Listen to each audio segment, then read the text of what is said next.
Hi there, my name is Chelsea Kinsella, and this little nose you can see is one of my new little 2-year-olds. And today I thought I'd talk to you about how I'm going about getting him halter broke, because when I bought him, and he's still not because I've only had him for a week-ish, he's not halter broke. His little buddy is a bit more halter broke, but this guy is not.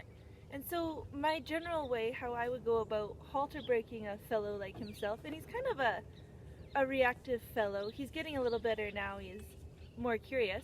But how I would go about that would be putting him into the round pen or a smaller pen and seeing if, you kind of run him around and do the join up or whatever.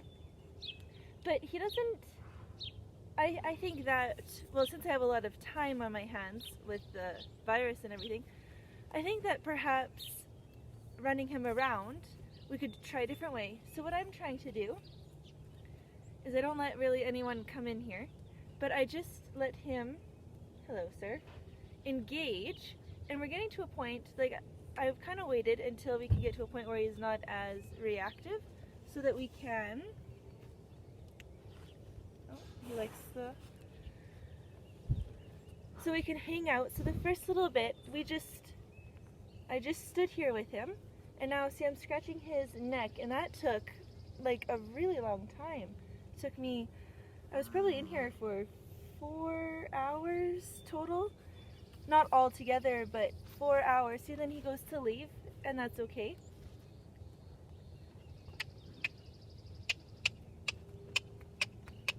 I just not like his bum that close to me, because I don't know him that well. So what I'm trying to do is every time that he turns his head away, so he's looking away from me, that's when I would stop the pressure and just wait until he's okay again. And then when he comes and looks towards me, I would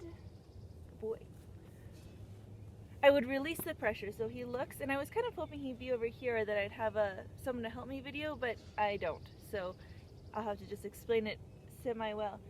So right now he's looking at me with both his ears and both his eyes, so I'm just hanging out and releasing that pressure. So then if I was to come towards him, I would stop if he turns his head away or it looks like he's not into it. So I'm able to scratch his face again and his neck. And it took us, like I said, quite a while to get to that point. We, for the first bit, he wasn't into even like his nose being touched. I really had to let him just engage with me. I wasn't really able to touch him at all because it would send him away. It was too much pressure for him. So that's kind of, he has been haltered, but I have a slightly bigger pen, and there he's given a bit of a chew. I have a slightly bigger pen, and just with the amount of time that we have, oh, hello sir, it's kind of neat to try it this way because it's not the typical way, and it seems to be kind of working a little bit well. See, so here if you can see, so there where he kind of looks standoffish, I'm going to just wait. And then his eyes are saying hello, and his ears. So say hello, how are you? And I'll let him engage. See, so that kind of scared him. So see how his head is turning away? So I'm not going to approach him. I'm going to wait until there. See how he started to look again? So I'm going to just wait there. So he might be ready? No, he says no. And so I know, so for me, I've had to try to get rid of the thought that you're rewarding the horse for letting him leave, because we don't want to release pressure when they're doing the wrong thing. However, in this sense, I'm more just waiting until he's comfortable with it, and if that is him walking away, because he doesn't walk too far now, so see well, I guess you can't see, but he's coming back, he's here again. And just able to scratch on him and love on him again. Good boy. So it's kind of a whole different train of thought versus the previous one that we've all kind of used. So anyway, so that's what I'm doing, and as you can see, he's not really that, because he's not in the video, and some of my other horses would be like right here. So he's not a crazy broke horse, obviously. So this is kind of what I'm working on, and we're about a week and a bit in, and he's getting to the point where he is a lot more chill, we can just stand beside him and give him a scratch. And I kind of start to put my hand underneath his jaw, like onto his other cheek, and see if I can hold pressure until there. So what I was waiting for would be light pressure until his head comes around. So it would be like the start of a halter, right? So just getting him used to that pressure, and for him to come. There you go. Good boy. So a lot of it. Hello. So I'm just doing that again. There. So you kind of have to get in and out with, or at least with this particular fellow.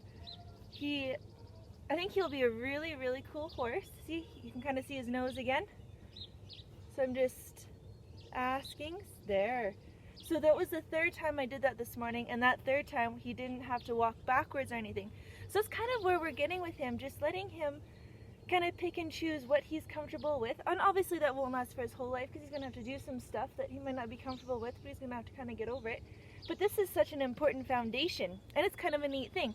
And so the other fellow, he's a little bit more halter broke, and he's a bit friendlier, so we kind of might go slightly more traditional-ish. Anyway, I hope that helps, and I'm kind of excited about this journey with this little fellow, and I'll share that with you. And so I get these ones from Warwick Schiller, and if you have a horse that's a little bit hard to catch, or a little bit unhandled, or a little bit fearful of you, this could be a good way to go about it, because like I said, this little boy, he was not about people. When he got here, he was not having it. I could not even, this is his shoulder here, I'm not sure if you can see from the sun, but he wouldn't let me even do this. He was like, no, sorry, that is too scary for me. I got to start by just touching the bottom of his chin there. And now we've got to a spot where we can kind of get up here. And he doesn't like this side much, but we are on that side, so that's kind of cool. Either way, so it's kind of just been a really neat change, all of these things that and it's not something that I've kind of played with before. It's just been kind of winging it. But it seems to be working pretty well, because he's not usually, or like when I got him, he was not this friendly. Like we couldn't just stand here. See, so he's turning his head away? So that's where I would just stop, and then he brought it back. Hello. So those are the types of signals you'd want to wait for, those ones where they turn their head away or they're not feeling it. That's where I just stop what I'm doing and wait until they are comfortable. Hello. Anyway, I hope that helps, and I'll talk to you soon. Hello.